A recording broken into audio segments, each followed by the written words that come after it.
see here, man.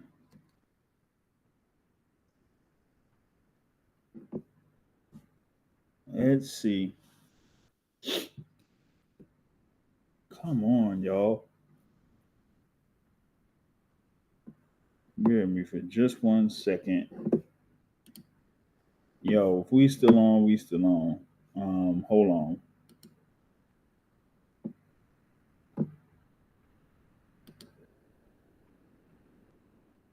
Yo, wait a minute. Wait a minute. Wait a whole minute. Yo, what's happening, y'all? What is happening? Why is this thing doing this? Hopefully y'all can hear me on this joint, man. But what the heck is going on? Yo, wait, just bear me for 1 second, yo. Nah, man. Hold up. This ain't going right.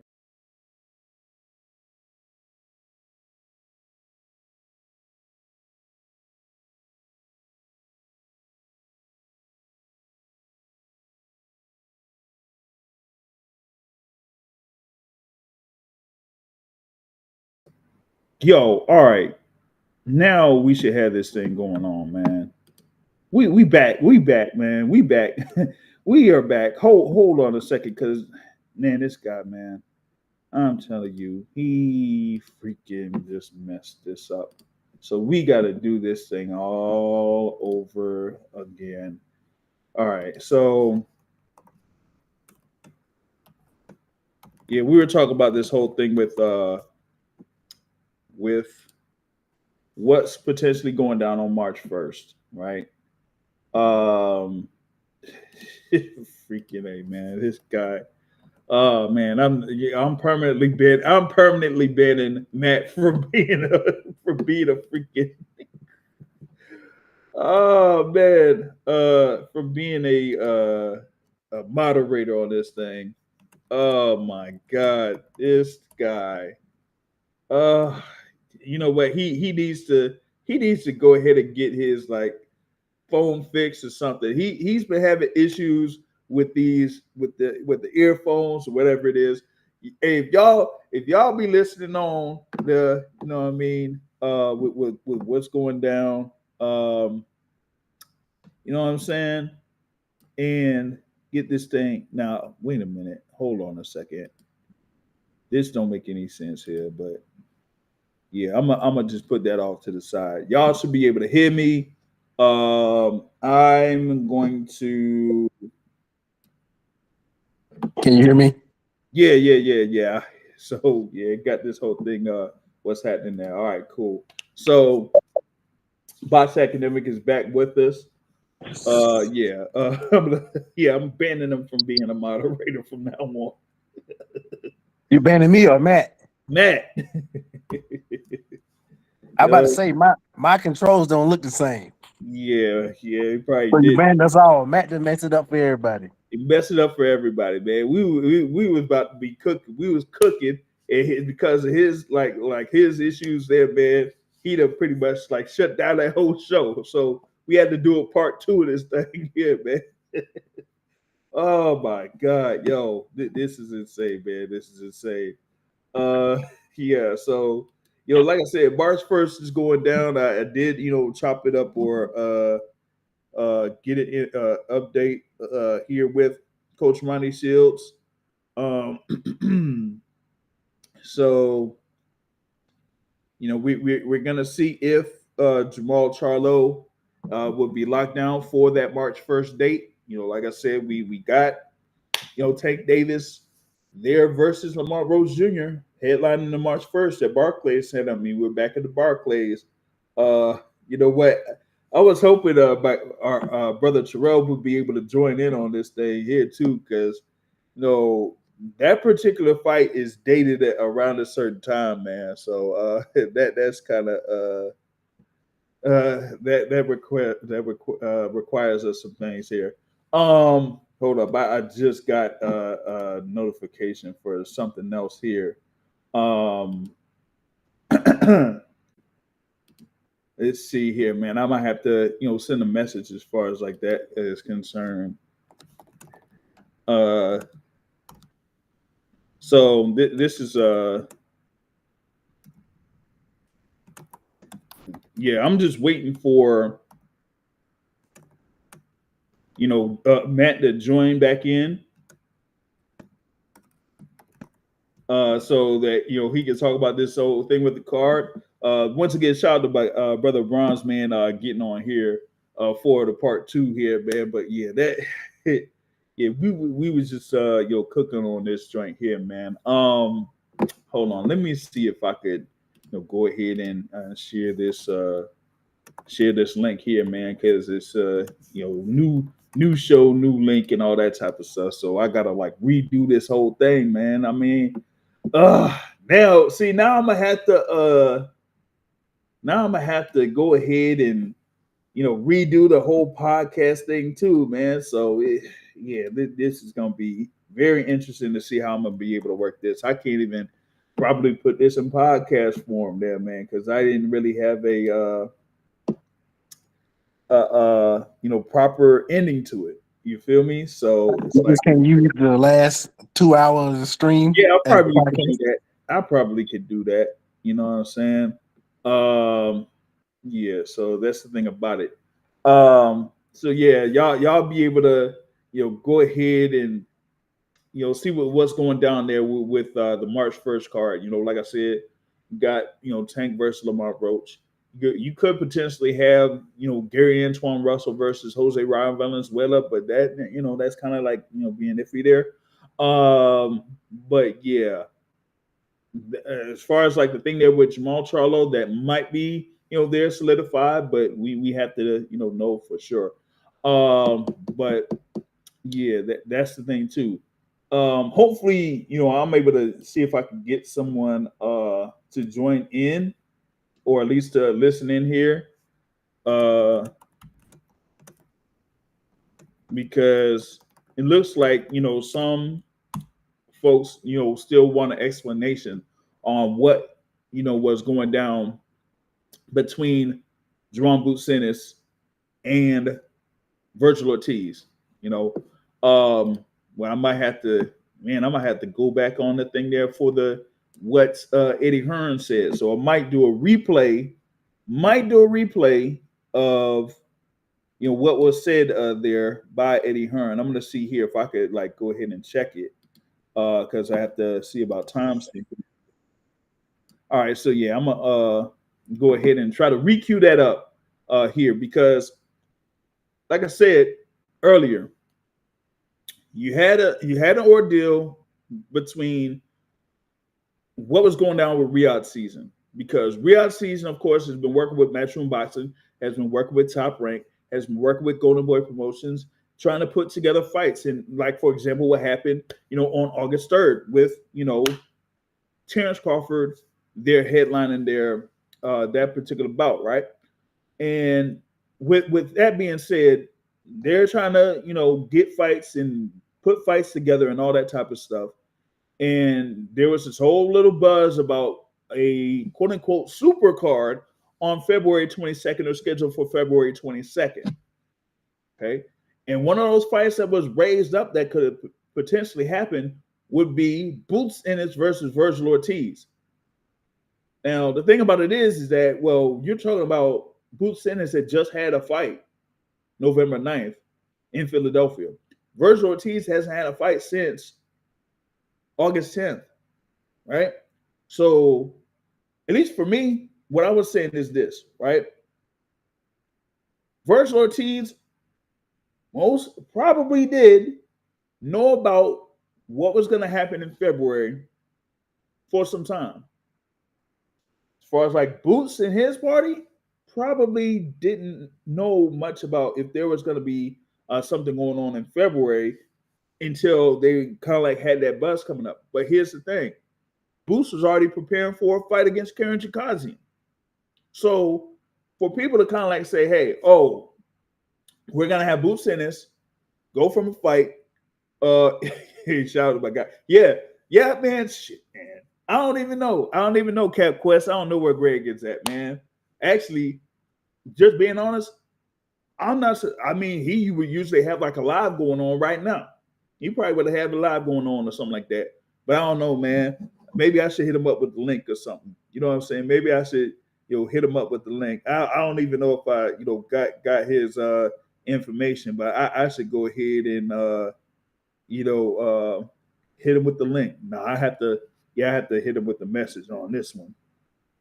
But yeah, of course he's been saying a whole lot of stuff in reference to this too. So you know that he has a lot to say about this whole thing, But with that being said, I would have to, I'm gonna have to cue this thing up again. For those that are getting on here, I will have to cue this up again. Let's run it.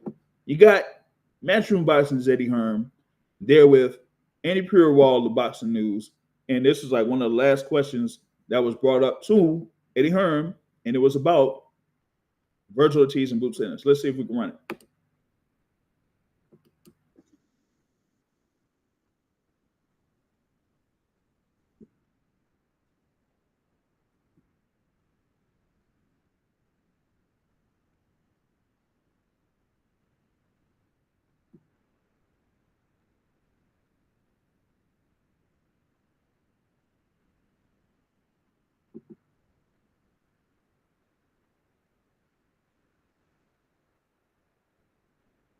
All right, you know what? Let me pause this here and I will try to run this here again. So hold on, y'all. Hold on. Let me see here if we could get this thing because it's supposed to go ahead and get this going. See, this is what's going on right here, man. I can't even try to get this in the form that I wanted to get it at. Man, I'm gonna get mad for this. I'm gonna get mad for this. Definitely gonna get mad for this, because this is supposed to.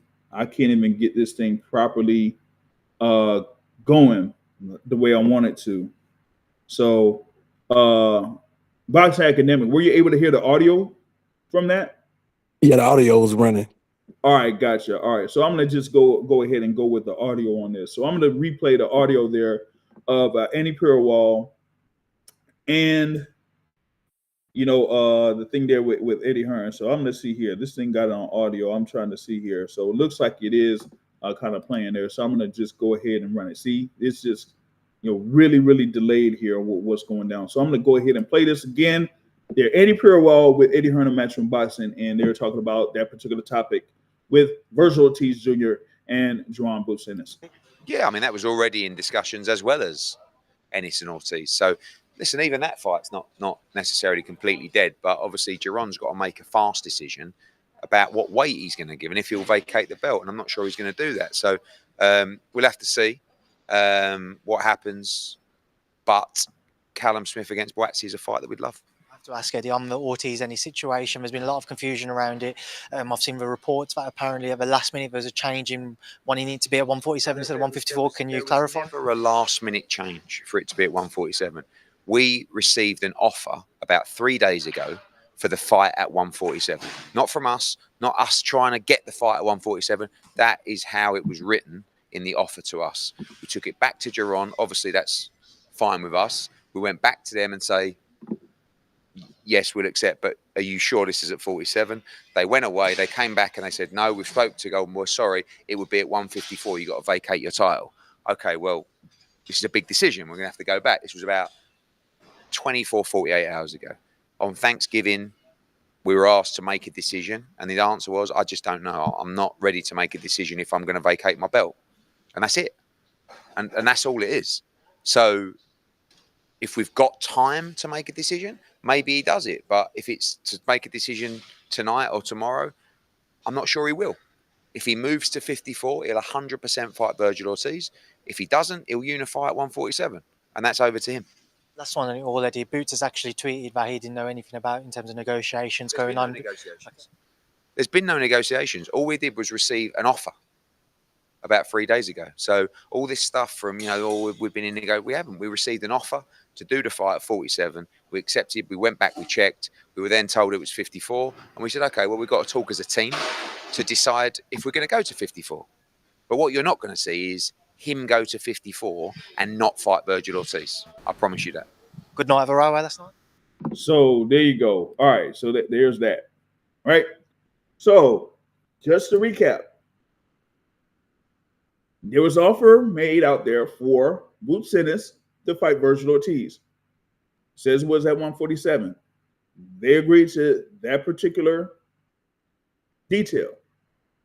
When it came back, there was a response and said, no, it wouldn't be at 147. It would be at 154. And with it being at 154, that's kind of a tough pull for Jaron Boots Ennis, at least at that particular time when they went ahead and had that offer. You know, so the thing about it was, it's like, hey, if y'all give us some time, we'll be able to go ahead and make that happen. You know, we'll be able to go ahead and make that happen. But if y'all aren't going to, you know, go ahead and give us that decision or give us some time to make that decision, then I mean, it is what it is on that particular front, you know. But outside of that, at least for me, it's like, well, if they went ahead and had that situation where they initially sent the offer and the details had it to where the fight would be at 147 pounds, then they're like, cool. That means Boots would still be, you know, around that weight where he was at for his past couple of fights. And he's able to, like, say, defend that IBF title at 147. But if it's at 154, you're going up to 154. You're pretty much relinquishing that IBF title that you pursued for a while now, since you had been the number one fighter in the IBF rankings for what, almost 2 years, and didn't necessarily get a fight with Errol Spence or with Terrence Crawford. So you get the IBF title, you defend the IBF title, make a mandatory defense of the IBF title, and now it's time for you to go after those unification bouts. But if you don't necessarily have this particular fight there that could be, you know, later on down the line and not such a quick turnaround, you know, that's one thing. As far as like the money is concerned, money could be one thing, but the situation could be like, hey, why not go ahead and wait until later for that fight to take place? Folks are talking about this fight at 147. Didn't necessarily happen at 147. Now they're trying to bring it up here at 154. You got, you know, Vergil Ortiz that's had weight issues at 147 pounds, and some would say probably at 154 pounds. And he only has that interim title at 154 pounds. Boots Ennis is a full champion there at 147. Boots Ennis has the opportunity to unify belts at 147 pounds. So why give up that particular opportunity to unify the titles at 147 for a potential one-off at 154 against Vergil Ortiz, when you could have that fight later on down the line for more money and more notoriety? That's the thing that I don't understand from some people, right? And since it's like part two, and I wanted to just go ahead and bring and, you know, get this going. There have been a number of reactions in reference to this, going against Jaron Boots Ennis, and particularly with two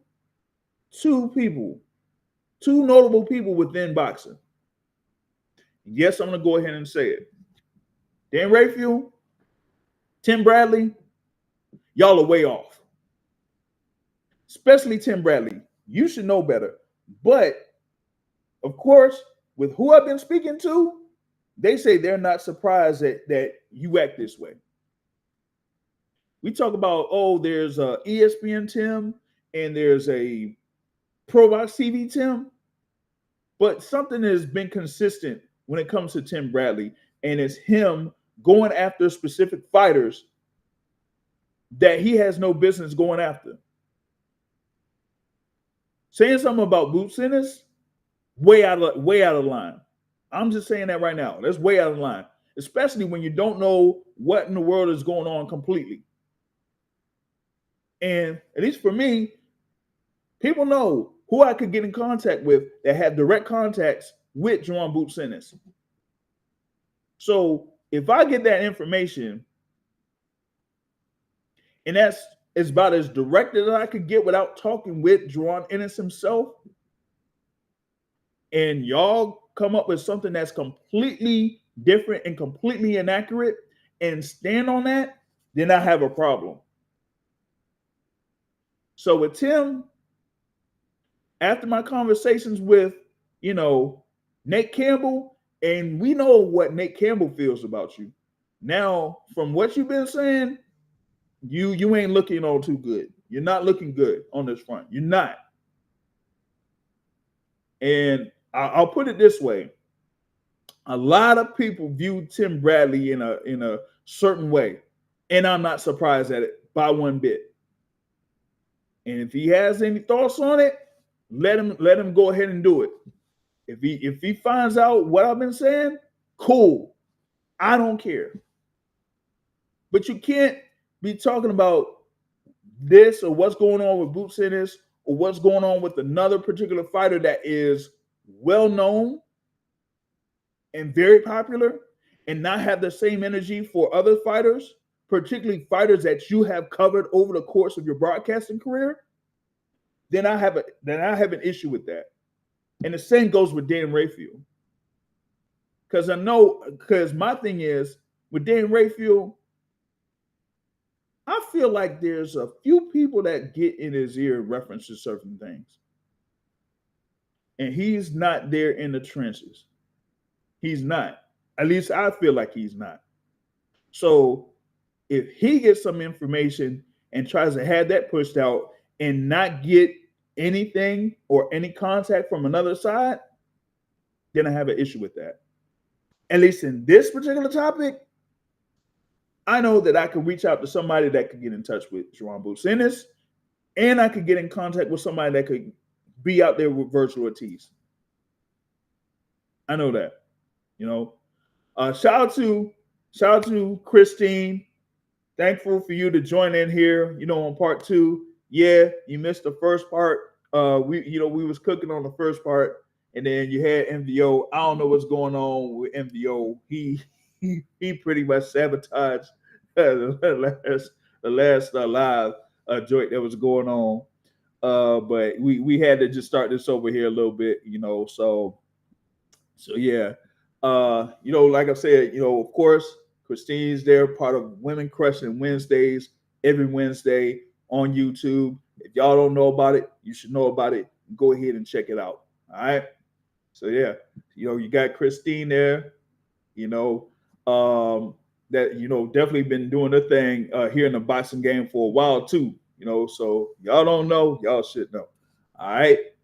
You got, of course, Chris and Nika, part of that team too. So they've been, like I said, they've been doing their thing there with the podcast there on Wednesday. So if y'all haven't done so already, y'all go ahead and check it out.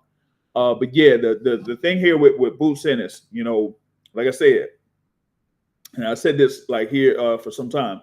You got Boots Ennis, IBF welterweight champion, has his deal with Matchroom Boxing, had a couple of fights already with Matchroom Boxing in July and November, looking to unify the welterweight division, aiming for those fights to unify in the welterweight division. Got his mandatory out of the way, so he don't really have to worry about it for his next fight or anything like that. So now he could go after a Mario Barrios, a Ian Montesinonis, a Brian Norman Jr. He can go ahead and do that. So having something like this come up is pretty interesting, particularly when you have it to where the team of Vergil Ortiz puts out some information. That kind of like gives me the inkling that, this is a PR move. You know what I'm saying? That is a PR move. And I kind of like say this because I see this when it comes to some fighters that'll have something that could be lined up, but say that they're going after a fighter that they aren't necessarily or have little or no chance of going after, right? So I brought up the instance there with Tim Tszyu early this year, talking about potentially saying, hey, you know what? We sent out an offer to Erickson Lubin, and Erickson Lubin declined. But Erickson Lubin was talking about, what else are you talking about? We didn't get nothing.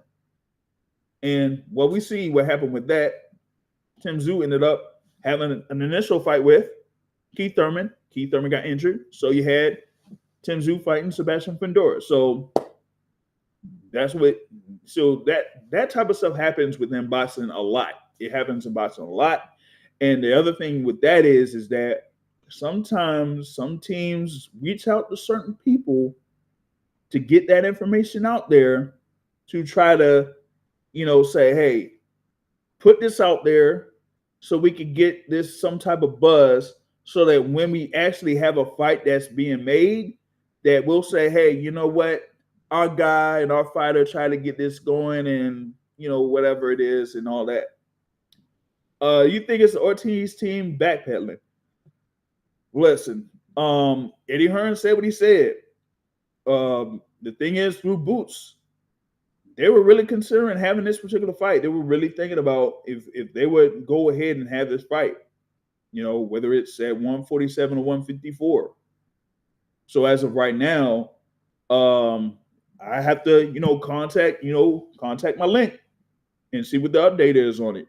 Try to, reach out to them, see if they could say something on it. But as of right now, can't really, delve on that too much. And, with a lot of stuff that's going on, at least right now here in the next couple of days, I can't, necessarily follow up on it, at least not right now, because I haven't really gotten a response from them on that. But, with that being said, I brought this up in part one. I said, with Vergil Ortiz, listen, the whole thing about Vergil Ortiz and Xander Zayas, listen, I wouldn't have much of an issue with that. If they were going ahead, if they had that intention of having Vergil Ortiz and Xander Zayas fight, I would have no issues with that. These are two young guys getting up there in the ranks at 154 pounds that could potentially fight for a world title later on down the line. And having these two guys undefeated facing each other at this particular point, have no problem with it. But my thing is, don't bring in somebody else that you really didn't have much intentions of fighting, saying that you were trying to get a fight with them when that wasn't really the case. At least for me on my end. So if you say, hey, y'all want to go ahead and try to make that fight, or this party like Riyadh Season or whatever it is trying to make that fight, okay. But don't put out there that, hey, we tried to do this and it just didn't work out. I'm not all too cool with that. You know what I'm saying? Besides a possible loss, what does Boots have to lose, in your opinion? I don't think it's the right time for this fight. The thing is, this particular matchup between these two was brought up when both of them were at 147. It was just that, Vergil Ortiz with, his condition, just had those weight issues ballooning up and down and all that type of stuff, is why he couldn't stay at 147. That's why we couldn't have Vergil Ortiz versus Diamante Stanionis. So him going up to 154, seeing if he could, continue his career at 154. He's had his few fights there at 154, against Frederick Lawson, against Thomas Delorme, and then, we had that WBC interim title bout against Shari Bubachuk. He could continue to, build his record up there at 154 pounds. While on the flip side, you could have Boots Ennis there at 147, IBF champion, could potentially unify and build up himself as a 147 champion. And then later on down the line, 2025, 2026, y'all can have a big fight between these two. So I say, why have it now when you could get much more later on down the line? You know what I mean? It says, folks want to see Boots fight a live body. Okay, you got live bodies at 147. Stanionis is a great fighter. Barrios is a great fighter there at 147. Go ahead and have that. So that's the thing. Boots 33. When he should be tested, if not now. I'll put it this way. Do you consider Vergil Ortiz as a test for Boots Ennis? On paper, yes. On paper for y'all, yes. And the way last fight went, yeah, we all seen what his last fight went. How his last fight went. That's against Kieran Chikazi. Vergil Ortiz doesn't have the movement of Kieran Chikazi. You know, says not Ortiz. Who should he fight? Ian Stanionis looks like it may be in the works. Because I said Ian Stanionis is WBA welterweight champion. The number one contender is Shakram Giasov, who is a matchroom fighter. He could go ahead and have, you know, PBC or, you know, TGB Promotions, whoever works with Ian Stanionis, step aside money to Shakram Giasov in order to make the unification fight between Boots Ennis and Ian Stanionis. So if they have that WBA, IBF welterweight title unification, I have no issues with that. You know, comment. Go ahead.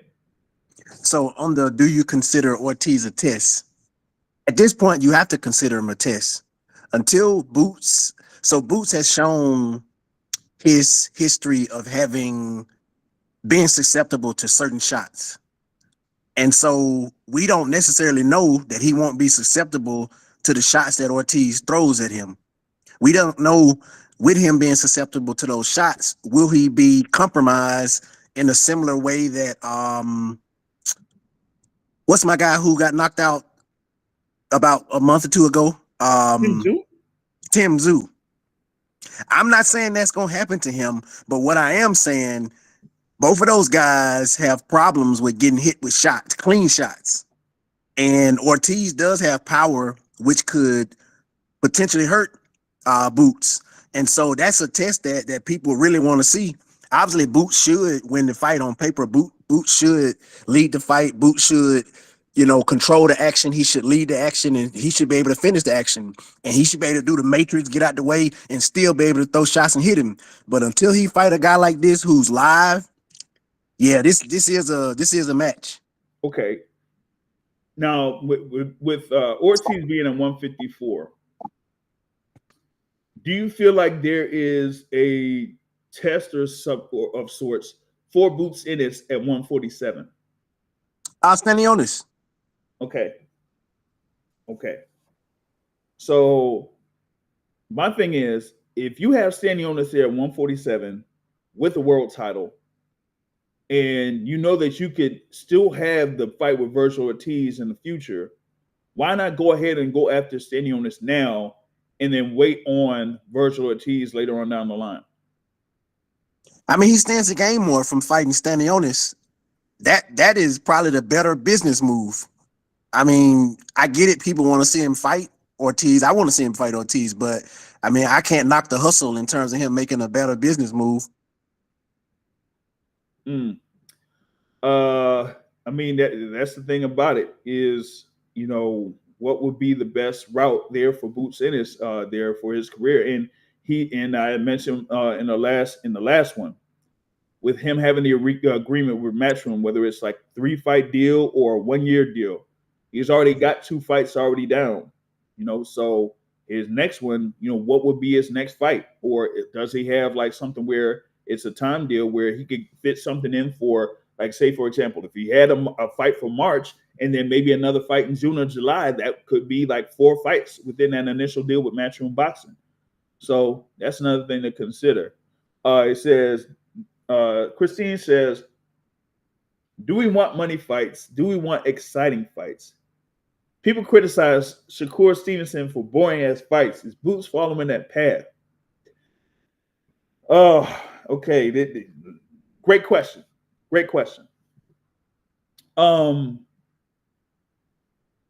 Over the past couple of years, at least for me,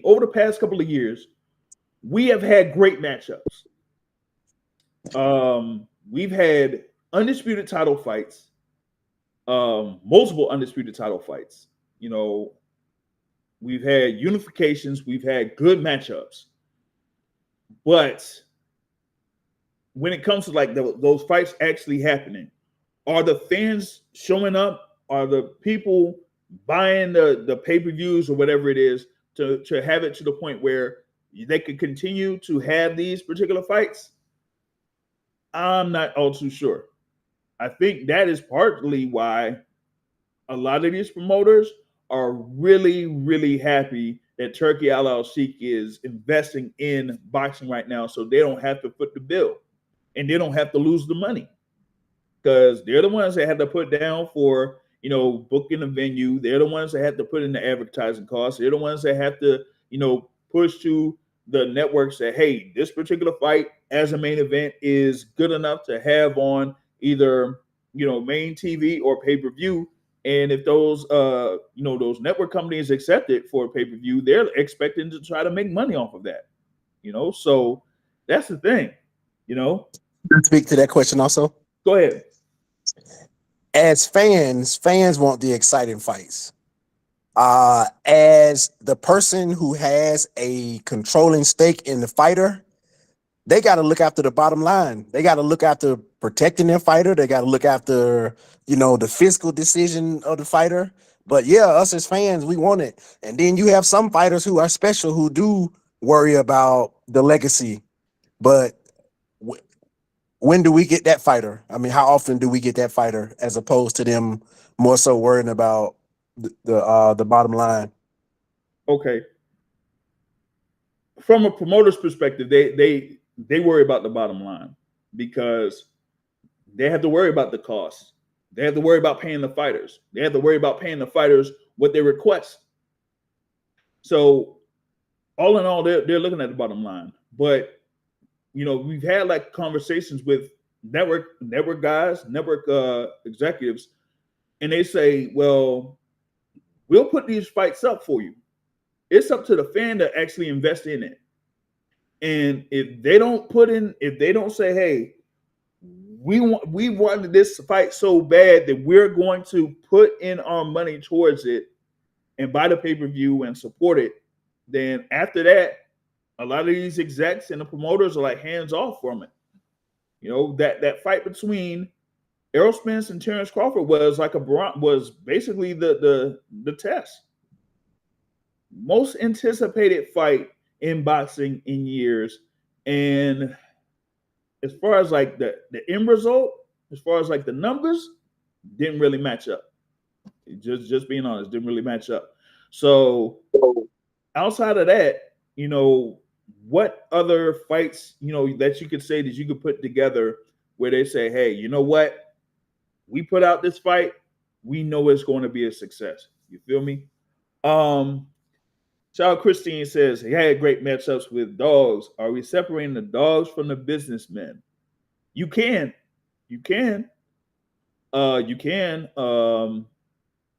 It's just that, like, well, it's really tough. It's really tough in this business. It's really tough to separate and say, hey, this guy here is willing to fight anybody, and have a deal to where they don't really care about how much they get out of the deal. They just want to have the fight. So there's that. And go ahead. And it takes a certain level of comfort. It takes a certain level of security before you really become that guy. Either you don't have nothing and then you want to fight everybody and you want to get the notoriety. But once you start making that money, you got to get enough money in the pocket before you start worrying about that legacy again, as opposed to making more money and more money and more money. Mm-hmm. I don't think that Boots is in that part of his career where he can't worry about money just yet. Yeah. My estimation. Yeah. I mean, it's not. It's just that, timing and all that type of stuff. You know what I mean? Shout out Cap Quest back in the live chat here. It says Kid Awesome versus Shakur is signed and booked, right? Well, according to Senior, they're like saying it is. I could reach out. I pretty much reach out to him, but I don't, because when I had the last conversation with him, it said, just wait it out and then see if we could see about an official announcement coming this week. And if something happens, this week, then I'll follow up with them and try to get them on to speak about it. So we'll see. Let's see. What happens when Turkey LLC gets bored and moves on to something else? As far as like the entertainment thing there with Riyadh season, are we boxing fans? Are we following the popular girl at the moment? Or when they had the meme of like the guy looking back or something like that, and Turkey Al Sheikh is the one walking back, and we currently holding hands with I don't know, premier boxing champions or top rank on ESPN or Golden Boy Promotions, and we're just looking back at Turkey Al Sheikh. I mean, I don't know. They've invested a lot of money in a lot of these fights. The whole thing with the heavyweight special that was last year, wasn't it? With all the heavyweights, and you had the first thing there with Tyson Fury and Francis Ngannou. The whole thing with the heavyweights, Anthony Joshua versus Francis Ngannou, the Matchroom versus Queensberry 5v5, Fury versus Usyk. We're about to have Fury versus Usyk 2. The Golden Boy card that's happening, I'm telling you. I'm sorry, Christine, but I actually thought about what I said. But hey, that's what's actually happening too. They actually holding hands with Turkey Al Sheikh, y'all. I mean, you've seen it. You've seen it. The promoters. They're Oscar De La Hoya, Bob Arum, all of them. They hold their hands with them. But listen. If I come across Turkey Al Sheikh, I've said it before and I say it again. If I come across Turkey Al Sheikh, I ain't doing it. I'm sorry. I don't care what it takes. I ain't holding his hand. I'm not doing it. I can't do it. Nope. Nope. You ain't getting me to do that. Oh, so man. I empathize and understand. I too think it is time for Boots to face somebody to where when they do hit him, we got to worry about him not recovering or facing, the consequences of it. Yeah. However, I also think Boots is a victim of his own skill and success. I don't think that the right people who he wants, like Boots is looking at a certain level of people, Terrence Crawford. But what does Terrence Crawford get out of fighting Boots? Nothing. So I can understand that. And then now we got, Vergil Ortiz, we got Ennis, like he need to fight somebody like that. He need to fight. Yeah. And that was the thing about it. Like his circumstance and how things like kind of fell for him, just didn't work out in a sense to where, for example, when he's coming up there in the rankings for the IBF, you still had Sean Porter, Keith Thurman, Danny Garcia, Errol Spence, Terrence Crawford. They were still all there around there at 147 pounds. He just couldn't secure a fight with any one of those guys. So you can't get something around from that area of those guys. Now you have to go with who's there during your time, which is a Iamana Stanionis, which is a Vergil Ortiz, which is someone like a Brian Norman Jr., although they might say Brian Norman Jr. is part of the next one. But he would still need that type of a fight. And here's where he could be another, victim of his success or whatever it is, or his notoriety. Given that he's been a headline fighter twice over in Philly and that he's aiming to be a unified champion, these other fighters could use that against him and try to use that as like another negotiation piece and say, hey, we want a little bit more if you want to go ahead and unify those belts. So, there's something like that too. Bud gave him a compliment and Boots shot him down. Hey, man. Boots be on something else, man. Yeah, that was part of that press conference, man. Like he wasn't, you had Terrence Crawford that made that tweet after the fight against Karen Chikaze, and then Boots was like he didn't want any parts of that. He just said like that's what it is, man. Boots ain't nobody to be fighting once a year, in my opinion. Yeah, but that's the case with a number of these fighters. like it's not just Boots that could be fighting like once a year. It's a bunch of them. Terrence Crawford's fighting once a year. You know, But to his point, Terrence Crawford shouldn't be fighting once a year, but he at least is at the point where he done made a nice little bit of money to where he would be able to sustain fighting once a year. Yeah, kind of get that. But yeah, the thing is like a number of these other fighters that are below Terrence Crawford are still like fighting once a year. You know, whether they got a fight and they're able to be cleared and all that type of stuff, they still haven't been able to fit in to have another fight. You know, so it's not just him. It's a number of these fighters, and that's been one of the big problems across the board. I know that there's one particular company that people kind of go after for their fighters only fighting once a year, but it's been happening across the board in the sport of boxing, and that's a really, really big problem. So yeah. Boots saying 147, and yeah, Stanionis is the man to go after, but if not, yeah. And I'm not sure if it's going to be Mario Barrios, because Barrios, as I mentioned, got $3 million to fight Abel Ramos on that Mike Tyson Jake Paul card. So how much would Mario Barrios ask for in a potential fight against Ron Boots Ennis? That would be the question.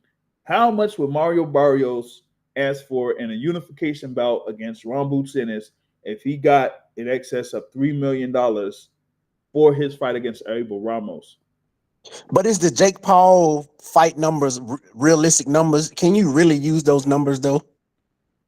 That's not market rate. That ain't market rate. It's not. Yeah, it's not market rate. That's the thing. It's not market rate, but there could be instances where fighters could have a bout where they earn like an excess amount of money and carry that over, saying that this is how much I'm worth. You know, I bring it up in the sense of Teofimo Lopez. After Teofimo Lopez defeated Vas Lomachenko for those unified titles, look at how much he felt like he was worth. And then what made it even worse was he had the purse bid for the George Kambosos fight initially, where he could have made an excess of about over $4 million or something. So he had an extremely inflated sense of worth there from that point. So you do have those instances where you have it to where some of these fighters kind of like say, okay, this is my baseline. This is how much I feel like I should be making, if I'm fighting guys. I brought it up before when it came to Devin Haney. Like Devin Haney is a guy that is a world champion and was undefeated, right? Don't he got his old back? He does have his old back. So he's still undefeated then. He's still undefeated, but he was also a world champion, right? But when they had the instance of him with the mandatory with Sandor Martin and that went to purse bid, he was supposed to be slated to make an excess of $1.5 million. That's in comparison to how much he was making for not only the fight against Ryan Garcia, but the fights before that, where he would make up to around $3 million.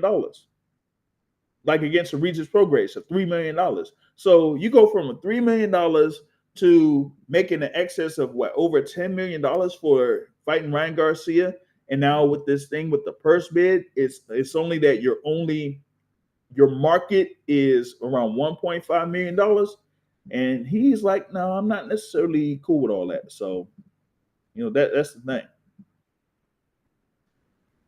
So it's kind of tough in that instance. Christine says, believe Boots would beat Barrios as Barrios has many bad habits. Do you think boxing heads want to see that? I got an answer. Okay, go ahead. We already know what we get from Barrios.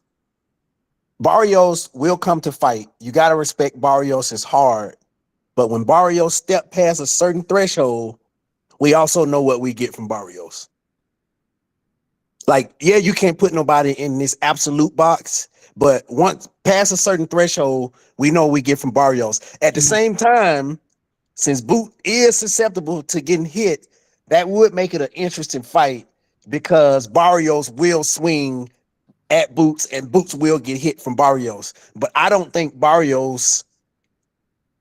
I'm not sure if Barrios is durable enough to make it 12 rounds. I mean, he's had his losses, notable losses, of course, to Tank Davis and to Keith Thurman. Ever since then, he's won every one of his bouts. He had that win over Yordenis Ugas. There, that pretty much like put him at that position to be the WBC interim champion at the time, and then he was elevated to full champion there with Terrence Crawford, moving up in 154 pounds. Then he had the fight there against Fabian Maidana, was able to get the decision victory there, where he did score, if I'm not mistaken, he scored a knockdown in that, and pretty much had like a fairly clear decision. And then went up ahead and had his fight against Abel Ramos. And at least at the time for me, I felt like Barrios was, favored pretty good for that, but it ended up being a trap fight for him. And he was doing very well there in those first few rounds. But then after getting knocked down in the 6th round, it was a real dog fight, and it ended up being a draw. So that's the thing about it, Says respect Barrios, but we know his lead hand is always low and can't cut the ring off and can't fight going backwards. He's a dog, but can be dissected. Now, the thing about it with Boots' last fight, when I critiqued that fight, was that there were many instances where Boots' hands were low, which I did not expect from him against a Karen Chikazian.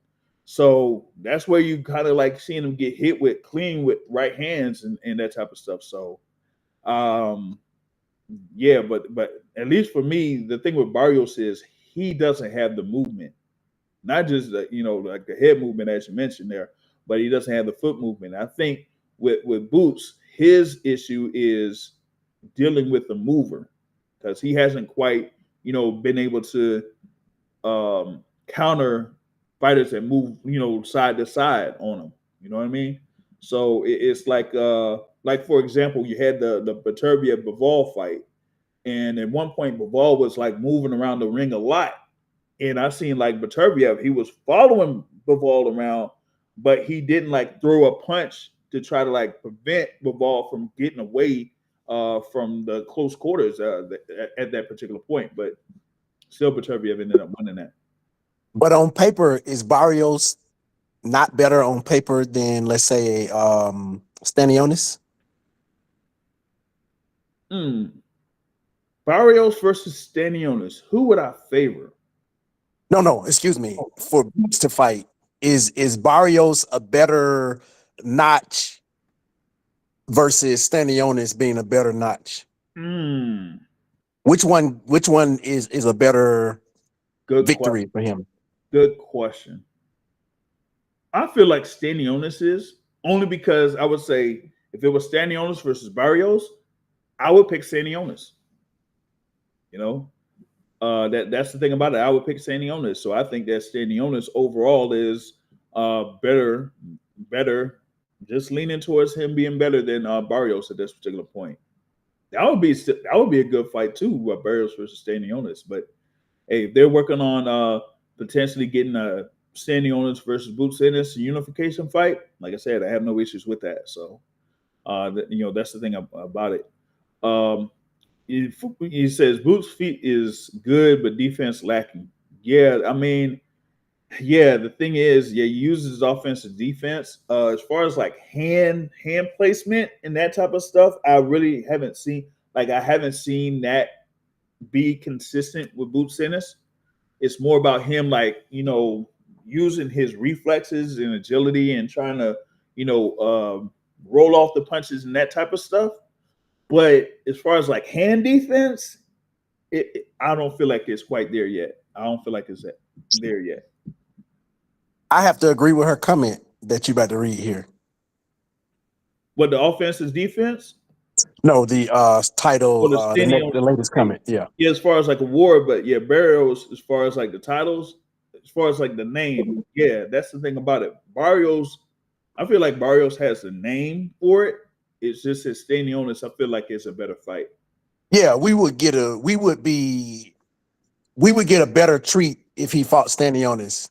But on paper, he get a bigger check mark if he fight Barrios. Yeah, that's the thing about it. Yeah, if he fights Barrios, he gets the name. You know, he would get the name off that. But outside of that, you know, it would kind of it's a real I'd say a real quandary of sorts or whatever it is. You feel me? But he got to fight somebody. So I mean, those are two names. Yeah, I think I would rather see him fight Stanionis, but yeah. Yeah, true that. But we'll see. I feel like if nothing happens here with this whole February thing, which I lean towards that not happening, that you're gonna see Boots Ennis back in the mix. I would say around late March, early April. Late March, early April. That we'll see Boots Ennis in another bout, because I say like that whole thing with February, I just feel like that's too quick of a turnaround for that to happen. You know what I mean? So yeah, he better fight. He better fight somebody. Yeah, I get it. You know, a lot of You mean somebody good or just somebody like he better fight somebody, like not fight one someone time a good, year? someone good, someone Oh, good. Is that's what she's saying. Is you want to fight someone good there. So yeah, that we'll see how that turns out there for Boots Ennis. We'll get more information about the card that potentially is February 22nd. Like I was saying, you had this proposed bout. You have Shakur Stevenson versus Floyd Schofield Jr. Floyd Schofield Sr. saying like A is done. We'll see for sure later on down the line. Heavyweight bouts that they're proposing. We could have something with Zhilei Zhang against Agit Cabello. I mean, we'll see. Daniel Dubois versus Joseph Parker for the IBF heavyweight title. That would be a good little scrap. And then Martin Bakole versus Efe Ajagba. If that fight potentially happens, Efe Ajagba, man, ugh. Yeah, I know, and I know one of the trainers there for, well, actually two trainers. I think it's Kate Karoma and Flick Emmanuel. But oof. You seen what Margaret Bakole did to Jared Anderson. so it's Ajagba, gonna be similar. yeah, it's gonna get it would get ugly. Ugly like Sinead and Wanda, like Nas says. Man, yeah, it's gonna be bad. Yeah. Why Big Bang? Why he declined to fight? I don't know. I would have to ask his management team. I got in contact with one of the Lane brothers there, of course, the sons of Nils Lane. They said that at the time when I reached out about it, that they were seeing about an announcement coming, and once that happens, then they'll talk about it. So I'm waiting on what happened with that. You know, she says, "Gave my dude a Flick." Hey, what's wrong with Flick? Hey, Flick from around this area, the DMV. What you got? What you got?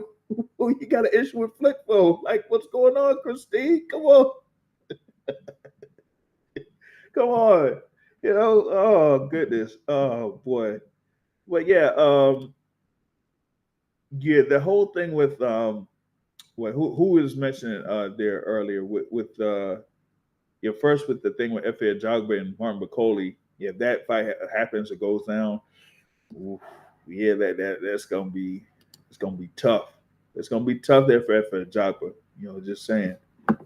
So, but if we do have a few heavyweight fights on this card for February, and have Shakur Stevenson versus Floyd Schofield on, just those 4 fights would be all good with me. Yeah, you know what I'm saying. But I wanted to get through this here before I roll out. Just real quick, we got some fights on December 7th. Top Rank has some fights. You got Metro Boxing with some fights over in Puerto Rico. You got Liam Power versus Richard Hitchens there for Power's world title.